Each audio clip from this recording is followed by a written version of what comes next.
Afternoon आप सबको। मेरे सर बैठे हुए हैं, सर मेरे पेरेंट्स हैं, और आप लोग जैसे आप लोग बैठे हैं आज वैसे ही मेरी ये सीट हुआ करती थी, यहाँ पे मैं बैठा करता था, यही क्लासेस थी। तो यहाँ से यहाँ आप तो वो भैया तो मेरे साथ वो तो हम पढ़े हैं, साथ में पढ़े हैं। तो बस इतनी सी जर्नी है मेरी यहाँ से यहाँ तक आने में, जो समय लगा है और जो सर लोगों का गाइडेंस है वही है। और बाकी पीएलए में जहाँ पे आप लोग आज हैं वो कोचिंग आप लोग, मेरा यकीन मानिए कि आप लोग जहाँ पे हैं और यहाँ जो सर लोग जो गाइड करते हैं, बस उस चीज़ को रिलीजियसली फॉलो करिए। जो यहाँ पे टेस्ट लिए जाते हैं उसको प्लीज़ फॉलो करिए, उसको हमेशा आगे दीजिए। कोई ज़रूरत नहीं है कि आप उसमें 100% आपको आपकी तैयारी होनी चाहिए, बस आपको वो एक प्रेशर जो फील होता है ना कि हाँ हर एग्ज़ाम से पहले जो प्रेशर होना चाहिए आपके पास, तो वो आपको लॉन्ग रन में वो बहुत काम आएगा। और बाकी जो क्लासेस में पढ़ाई जाती है सर की, मैं अनुराग सर हैं यहाँ पे, विजय सर हैं यहाँ पे, सर लोगों ने जो रिवीजन का मेथड बताया है, जो सर लोगों के नोट्स है, अगर आप उसको अच्छे से पढ़ लीजिए, आपको कुछ और पढ़ने की जरूरत नहीं है मेरे हिसाब से, जो कि मैंने अपने जर्नी में फील किया है। तो आप लोग भी हैं और मैं अपने आप को आप लोगों से अलग नहीं समझता हूँ, बस अभी थोड़ा सा है कि मैं यहाँ पे आ गया हूँ, आप लोग भी आइए, बस यही है आप लोगों से कहना मेरा।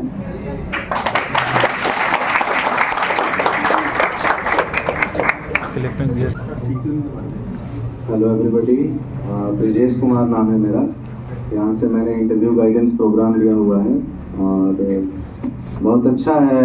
सब लोग हम लोग सक्सेस के पीछे यही है, सक्सेस मेंटल डिटर्मिनेशन होता है कि किस चीज़ को कौन कितना समझ पा रहा है। और मैं सबसे जो मुख्य बात कहना चाहूँगा वो ये कि there is no substitute to hard work. Hard work का कुछ और तरीका ही नहीं है। अगर आप 1-2 बार रिवीजन करते हैं, चीज़ें समझने लगते हैं, तो फिर वो पढ़ने में अच्छा लगने लगता है, आपको उतना डीप जाने का मन करता है। पहला रिवीजन जो होता है, पहला बार नोट्स मेकिंग जो होता है, वो लेवल ऑफ फ्रस्ट्रेशन हाईएस्ट होता है। लेकिन एक बार आपका नोट्स मेकिंग हो गया, एक बार टेस्ट सीरीज में उतर गए, फर्स्ट रिवीजन कर लिए, सेकंड रिवीजन, थर्ड रिवीजन करने से फिर आपको मतलब अंदर से इच्छा होने लगती है पढ़ने का, लगता है कि ये चीज़ हमको मालूम है, भूल न जाए। तो तीसरा चौथा रिवीजन, पहला रिवीजन हमेशा फ्रस्ट्रेटिंग होगा, नोट्स मेकिंग का जो भी प्रोसेस है वो हमेशा फ्रस्ट्रेटिंग होगा। उसके बाद जो प्रोसेस होता है वो स्मूथ होता है। और वही है, इसमें तो जुडिशियल फील्ड में काफ़ी सारे फिल्टर्ड लोग आते हैं ना, क्योंकि एक एग्जीक्यूटिव का पेपर है नहीं, जो लॉ करेंगे वहीं आएंगे। उसके बाद भी जो लिटिगेशन चुन लेते हैं वो नहीं आते हैं। उसमें भी फिर स्टेट बाइफर्केशन हो जाता है, कोई बिहार का करेगा, कोई यूपी का करेगा, कोई दिल्ली का करेगा। तो बहुत सारे फिल्टर्ड लोग आते हैं। तो ऊपर से जितना दिखेगा आपको कि जितना टफ है लगेगा भी, लेकिन जब आप एक बार उसमें अपने आप को झोंक देंगे तो फिर वो, और वो इतना प्रॉब्लमेटिक नहीं होता है। और मेरा जो स्ट्रेटजी है वो ये है कि किसी एक स्टेट को टारगेट कीजिए, क्योंकि स्टेट वाइज आपका सिलेबस कुछ ना कुछ बदलता रहता है। तो स्टेट वाइज सिलेबस बदलता रहता है। तो अगर आपको मन है कि आप अपने होम टाउन में प्रिपेयर करना चाहते हैं, होम स्टेट का प्रिपरेशन करना चाहते हैं, तो होम स्टेट के सब्जेक्ट्स को टॉप लेवल पर रखिए। उसके साथ बाकी स्टेट्स का भी पेपर दीजिए, लेकिन उसको टॉप लेवल पर रख करके उसको पहले थॉरली कवर कीजिए। उसके बाद बाकी स्टेट्स का प्रिपरेशन कीजिए, वो अपने आप धीरे धीरे स्मूथली कवर हो जाएगा। क्योंकि अगर आप 2 स्टेट का एक साथ लेके चल रहे हैं तो वो बहुत ज़्यादा हेक्टिक होता है। वो करना मतलब नियर टू इम्पॉसिबल होता है। इम्पॉसिबल तो नहीं, नियर टू इम्पॉसिबल भी नहीं, काफ़ी लोग करते ही हैं। हरियाणा, दिल्ली, सारे स्टेट्स का कई लोग कवर करके रखते हैं।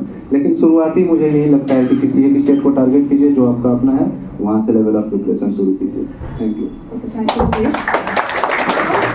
Time to discover their story one page after another. So let's hear it from Prakash first, how he prepared for his preliminary examination. All right? Obviously, you would like to know, right? So let's hear it from Prakash. मेरा जो pre का exam था, सबसे पहले तो मुझे घबराहट बहुत ज़्यादा होती थी। हर एक एग्ज़ाम से पहले मैं सर से जाके मिलता था कि सर पता नहीं मेरा क्या होगा। तो जो मुझे यहाँ से कॉन्फिडेंस मिला, नहीं तुमने जो आज तक किया है तुम उस पर ट्रस्ट करो, जो तुम्हें क्लास में पढ़ाया गया तुम उस पर ट्रस्ट करो, खुद पे ट्रस्ट करो और जाओ एग्ज़ाम दो। तो जो मेरा प्री का जो मेन फंडा, जो मैंने तो यहाँ से क्लासेस करी है, तो मैं आप लोगों को यहाँ की बात बताऊँगा। जो मेरे प्रिपरेशन बहुत हेल्पफुल रहा है कि हर वीक में जो टेस्ट ऑर्गेनाइज किया जाता था, मैंने उसको कभी मिस नहीं किया है। और मेरा ज़्यादातर फोकस होता था कि मैं मेंस को टारगेट करूँ। विजय सर ने हमेशा कहा है कि अगर आपको प्री के लिए करना है तो आपको मेंस के थ्रू जाना पड़ेगा। तो मेरा तैयारी अगर मेंस के लिए उतना रहता भी नहीं था हर वीक में, फिर भी मैं अपने आप को एक वो सोच के जाता था कि नहीं, अभी कल मेरा पेपर है और मुझे जाके अच्छे से करना है, और वो एक प्रेशर जो फील होता था, और कि नहीं चलो आज इस वीक मैंने कुछ अच्छा किया है।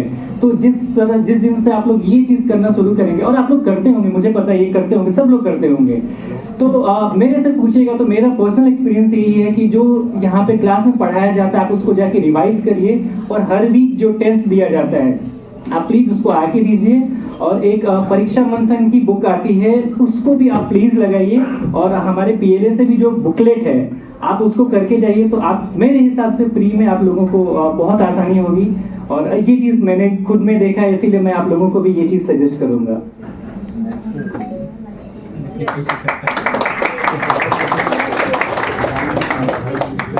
जैसा कि मेंस का भी मैंने बताया कि प्री का स्पेसिफिक तैयारी मेंस से ही होता है, और आंसर राइटिंग में बहुत लोगों का ये सवाल रहता है कि आंसर राइटिंग किस तरह से किया जाए।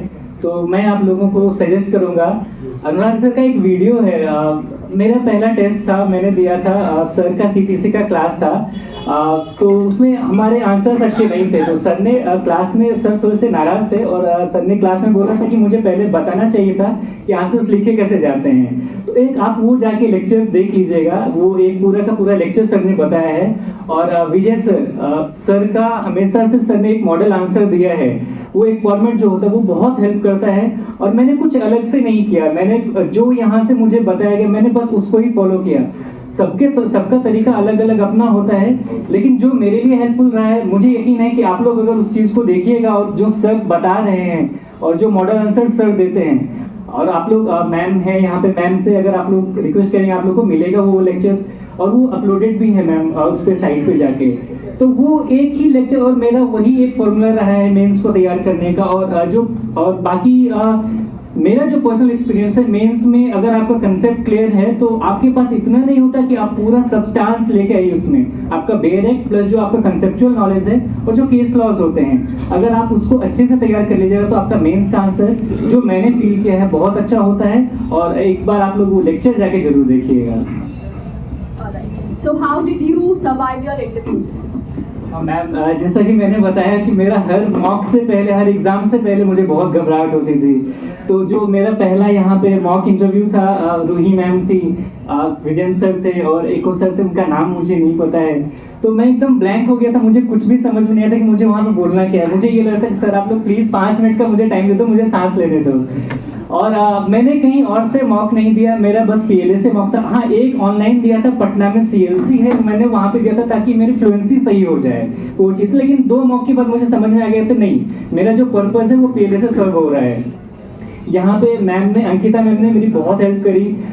वीक में जब भी मैंने मैम से रिक्वेस्ट की, मैम ने मेरा मॉक ऑर्गेनाइज करवाया और मैंने कहीं नहीं दिया। और यकीन मानिए कि 10 मॉक 12 मॉक देने के बाद जब मैं फाइनल इंटरव्यू देने के लिए गया तो मुझे वहाँ पे एक ज़रा सा भी प्रेशर फील नहीं हुआ। तो इस हिसाब का गाइडेंस आपको यहाँ पे मिल जाता है कि आप उस चीज़ को आराम से सर्वाइव कर सकते हैं और आप उस चीज़ को कर सकते हैं, वो आराम से किया जा सकता है। ये मेरा मानना है और ये मैंने फील किया इस जर्नी में, अपनी जर्नी में।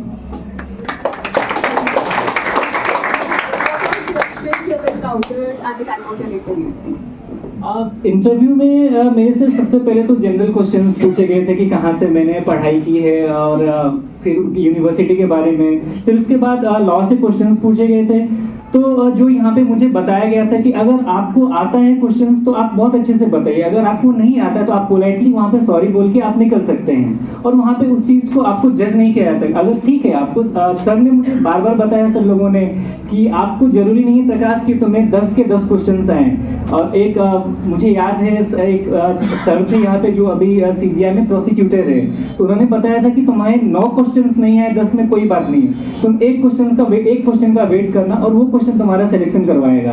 तो वही चीज़ हुआ, मुझे 2 क्वेश्चंस मेरे से नहीं हुए तो मैंने वहाँ पे पोलाइटली सॉरी बोल दिया। बाकी जो क्वेश्चंस थे वो यही थे जो यहाँ पे पूछे गए थे, जो यहाँ पे पढ़ाया गया था, तो उसके लिए मुझे कुछ खास ऐसा करना नहीं पड़ा और मेरा मॉक बहुत मुझे हेल्प किया यहाँ से।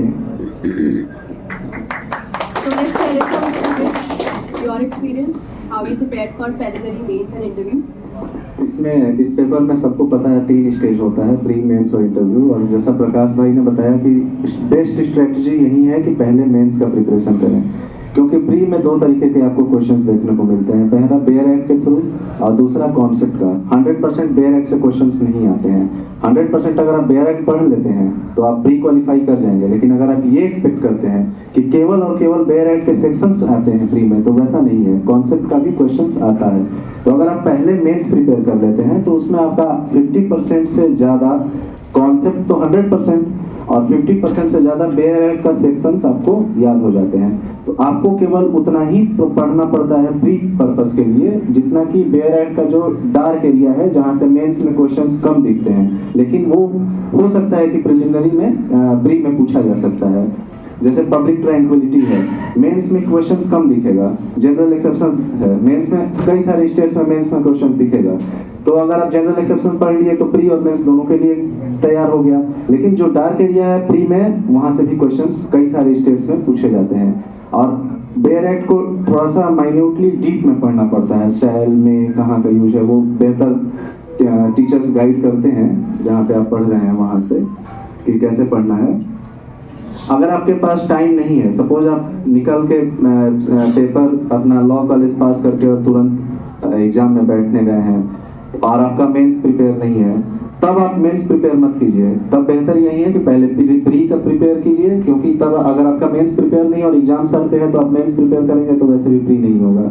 तो तब उस सिचुएशन में यही स्ट्रेटेजी होती है कि प्री दीजिए, फिर मेंस दीजिए, फिर इंटरव्यू दीजिए। लेकिन अगर आपके पास सफिशिएंट टाइम है तो पहले मेंस पे फोकस कीजिए, उसके हिसाब से नोट्स बनाइए, वो पढ़िए, उसके बाद प्री पढ़िए।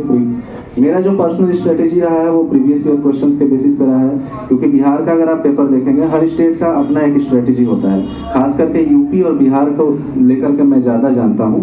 तो उसमें बिहार को लेकर के अगर आप देखिएगा तो प्रीवियस ईयर क्वेश्चंस पे अगर आप फोकस करते हैं तो आपका 90% सिलेबस जो है वो कवर हो जाता है। मोर देन 90%, उससे कम नहीं होगा। तो मैंने क्या किया था कि 1983 से मेरे पास पेपर था 2031 जुडिशल सर्विसेज तक, जब भी हुआ था 2020 में या 21 में हुआ था, तब तक का था। तो मैं उस पूरे पेपर्स का एनालाइज किया था, एक टॉपिक चुना, उस सारे क्वेश्चन से कॉपी पे लिखे और उस हिसाब से अपना नोट्स बनाया। उस हिसाब से मेरा मेंस तैयार हो गया था, उस हिसाब से कॉन्सेप्ट तैयार हुआ था। प्री का ये है रूल कि प्री में प्रीवियस ईयर क्वेश्चंस में अगर आपको एक भी ऐसा क्वेश्चन है जो नहीं आता है तो आप ब्लंडर कर रहे हैं, क्योंकि वो क्वेश्चन पहले पूछा जा चुका है। प्री में चाहे 1983 का क्वेश्चन है, चाहे 2024 का क्वेश्चन है, प्री में अगर आया हुआ है क्वेश्चन तो वो आपको याद होना चाहिए। इतना लेवल ऑफ प्रिपरेशन आपका मांगता है। इसका मतलब ये नहीं कि 1985 में जो करंट अफेयर पूछा होगा वो भी याद कर रहे हैं। वो अपना स्ट्रेटेजी डेवलप कीजिए कि कौन सा स्टैटिक पार्ट है, कौन सा करंट पार्ट है। जो स्टैटिक पार्ट है वो तैयार कीजिए, जो करंट पार्ट है उसको छोड़ दीजिए। वो एरिया जरूर लिख लीजिए एक पेज पे कि करंट अफेयर का कौन सा पोर्शन, जैसे स्पोर्ट्स, तो स्पोर्ट्स पोर्शन से क्वेश्चन आता है। इस साल भी हमको स्पोर्ट्स पोर्शन तैयार करना है। जैसे इस बार कोई अर्जुन अवार्ड या समथिंग मिला था, उसमें बहुत सारे स्पोर्ट्स पर्सन का नाम था। बिहार के मेंस में जीके के पेपर में उन सारे स्पोर्ट्स पर्सन का नाम दिया हुआ था। 10 स्पोर्ट्स पर्सन के करीब करीब नाम था। वो सारे उसी अवार्ड से रिलेटेड थे और पूछा था इनका स्पोर्ट्स बताइए किस स्पोर्ट्स से ये जुड़े हुए हैं। तो ये स्ट्रेटेजी आप बना सकते हैं, उस हिसाब से प्री और मेंस प्रिपेयर कर सकते हैं प्रीवियस ईयर क्वेश्चंस के बेसिस पे। और काफ़ी सारे मॉक्स लगाएंगे तो उससे टाइम मैनेजमेंट होता है। टाइम मैनेजमेंट बहुत ज़्यादा जरूरी है। इस बार के प्री में खास करके बिहार में कंपनी लॉ का जो पेपर था वो काफ़ी लेंथी आया था। उसमें एक पेज का क्वेश्चंस दिया हुआ था प्री में। तो काफ़ी सारे स्टूडेंट्स और कैंडिडेट्स ये किए थे कि उसको लास्ट के लिए छोड़ दिए थे। वो स्ट्रेटेजी सही नहीं था, मैंने उसको पहले अटेम्प्ट कर लिया था। तो अपने हिसाब से स्ट्रेटेजी डेवलप कर सकते हैं, क्योंकि वो टाइम मैनेजमेंट सबसे बेस्ट पार्ट होता है। आपके पास वही 1 घंटा 1.5 घंटा जो मिलता है वही है, तो वो मॉक देंगे आप जितना ज़्यादा उतना ज़्यादा फायदा करेगा। मेंस का भी यही स्ट्रेटेजी है कि मेंस में आंसर राइटिंग कीजिए।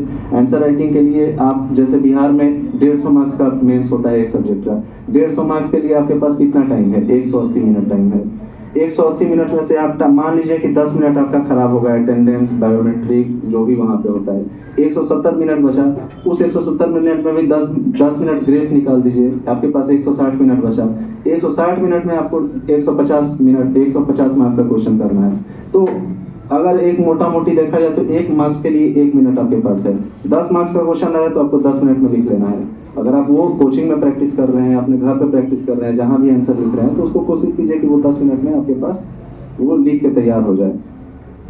अपने आप से ईमानदार रहना है। बाकी इंटरव्यू के बाद, इंटरव्यू में मॉक इंटरव्यू देने का फ़ायदा ये होता है कि कॉन्फिडेंस गेन होता है। इंटरव्यू दे करके जो मुझे समझ में आया वो ये कि मैंने भी कई सारे 4-5 क्वेश्चन थे जिसका जवाब नहीं दे पाया था। तो 100% जवाब देना जरूरी नहीं होता है, ये प्रूवन फैक्ट है। और खास करके अब तो एक्सपीरियंस भी होगा तो एक्सपीरियंस्ड फैक्ट भी कह सकते हैं इसको। तो इंटरव्यू में मेनली कंडक्ट देखा जाता है। जैसे यहाँ पे मैं ऐसे ऐसे करके बात कर सकता हूँ, वहाँ पे आपको कंडक्ट किस तरीके से करना है ये आपको बिहेवियर में लाना पड़ेगा अपने आप। वहाँ से हम इंटरव्यू में ऐसे करके नहीं बात कर सकते हैं। मॉक भी इंटरव्यू में जब दे रहा था तो भी ऐसे नहीं बात कर सकता था। वो आपसे बात कर रहे हैं इसलिए इस तरीके से हाँ कर चल रहा है जो भी चल रहा है। तो कंडक्ट में लाना, बिहेवियर में लाना, कॉन्फिडेंस दिखाना, इतना ही इंटरव्यू का काम है। लेकिन एक बात यही है कि कॉन्फिडेंस कम्स विथ नॉलेज, तो उसके हिसाब से आपको कंपैरेटिव स्टडी करना पड़ेगा, तब जाकर के वो कॉन्फिडेंस आएगा। इंटरव्यू मेरा करीब 15 मिनट के आसपास हुआ था। तो ऑनरेबल जस्टिस के अलावा 4 मेंबर और थे। तो मेरे से मेनली बाहर के क्वेश्चंस तो नहीं पूछे गए। मेरा मेनली इंटरव्यू जो फोकस था वो लॉ सब्जेक्ट्स में ही था। तो उसमें ट्रांसफर ऑफ प्रॉपर्टी एक्ट के क्वेश्चंस थे, हिंदू मैरिज एक्ट के क्वेश्चंस थे, और आपके CRPC के सेक्शन 125 से क्वेश्चन था, CPC से रेस जुडिकाटा रेस सब जुडिस में डिफरेंस था। फिर आपके एक प्रैक्टिकल क्वेश्चन था। तो प्रैक्टिकल क्वेश्चंस बहुत आसान था, लेकिन उस समय थोड़ा सा प्रेशर होगा दिमाग पे, वो मैं दे नहीं पाया था। उस समय बहुत बेसिक सा सवाल मुझे मेरे से पूछा गया था कि बाहर अगर एक्सीडेंट हो गया है, कोई रोड क्रॉस कर रहा है और कोई गाड़ी वाला उसको मार दिया, तो आपको FIR करना है तो उसमें कौन कौन सा प्रोविजन डालेंगे। सिंपल इतना ही सवाल था। वहाँ पे क्रॉस क्वेश्चन मैं नहीं कर सकता था, वो दिमाग काम नहीं किया मेरा उतना। तो मैंने बोला था कि सर उसमें हम चेक करेंगे कि नेग्लिजेंट है या नहीं है, या कितना कंपोजिट नेग्लिजेंट है। तो उन्होंने स्पेसिफिक पूछा कि सेक्शन, उसका जवाब बहुत अच्छा हो सकता था कि अगर कुछ नहीं हुआ है तो हर्ट का केस हो सकता है, कुछ पैर वगैरह टूट गया है, सर टूट गया है तो ग्रीवियस हर्ट का हो सकता है। मतलब सिचुएशन के हिसाब से आप आंसर दे सकते थे और उसका बेहतर जवाब मिल सकता था कि अगर डेथ हो सकता है तो 299 300 में कॉल कर सकता था। लेकिन वो प्रेजेंस ऑफ माइंड कितना काम करता है उस समय, उसके बेसिस पे भी वो देखा जाता है। तो इसलिए प्रैक्टिकल क्वेश्चंस भी लगाना जरूरी है। जैसे TPS से मेरे से पूछा गया था कि अनबर्न पर्सन को प्रॉपर्टी ट्रांसफर कैसे होता है, उसमें क्या क्या रूल्स है। सेक्शन 13 में सारे रूल्स दिए गए हैं। टाइप ऑफ लीज पूछा गया था। हिंदू मैरिज एक्ट से legitimacy of child of void और वॉइडेबल मैरिज के बारे में पूछा गया था। ये जनरल सवाल से ये सबको पता होता है कि सेक्शन 6 लेजिटिमेट चाइल्ड होता है वॉइड और वॉइडेबल मैरिज का। उनका प्रॉपर्टी राइट पूछा गया था। फिर पूछा गया था कि वॉइड मैरिज का डिग्री पास हो गया, उसके बीच में अगर कोई शादी कर लेता है कपल, तो उस मैरिज का स्टेटस क्या होगा। क्योंकि जो अपील का टाइम है उसके बाद शादी अलाउड होता है ना, तो अपील से के टाइम से पहले अलाउ कर लिया और अपील में डिग्री जो है वो रिवर्स हो गया, तो क्या स्टेटस ऑफ मैरिज होगा। तो ये सब बेसिक कॉन्सेप्चुअल सवाल पूछे गए थे जो नॉर्मल सवाल हैं। किसी किसी का होता है कि चेक करने के लिए कि आउट ऑफ द बॉक्स सवाल भी पूछे जाते हैं, तो वहाँ पे केवल कंडक्ट और आपका कॉन्फिडेंस देखा जाता है। तो इंटरव्यू भी स्मूथ था मेरा। उसमें से 4-5 सवाल मैंने जवाब नहीं दिया था, बाकी को जवाब दिया था। जो नहीं जवाब आया उसमें मैंने पोलाइटली बोर्ड को सॉरी बोला और लास्ट में जाते समय थैंक यू बोल के मैं निकल गया था।